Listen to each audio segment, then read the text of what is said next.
இது உங்கள் மனதை தூக்கிவிடும். இந்துவான பள்ளத்தாக்கு நாகரிகம் ஒரு விஞ்ஞான புனைவு நகரமாக இருந்தது. பண்டைய காலங்களில் கிமு 7600 இன்றைய பாகிஸ்தான் மற்றும் இந்தியாவில் வளரும் இந்த நாகரிகம் அதற்கு சரியான காலத்திற்கு முன்னே இருந்தது. அவர்களது நகரங்கள் மோகெஞ்சோ தாரோ போன்றவை வலைமை அடுக்கு வடிவமைப்புகள், மேம்பட்ட கழிவுநீர் அமைப்புகள் மற்றும் பொதுக்குளங்கள் கொண்டிருந்தன. ஒவ்வொரு வீட்டிற்கும் நீர் மற்றும் கழிவு நீக்க வசதி இருந்தது.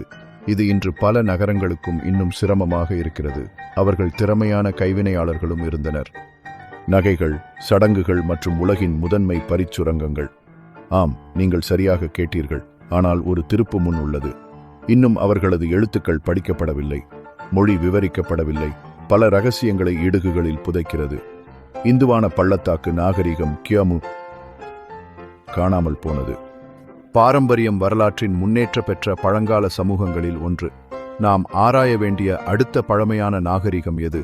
கருத்துக்களில் பகிருங்கள் மற்றும் மேலும் தொடர்வதை மறக்காதீர்கள்.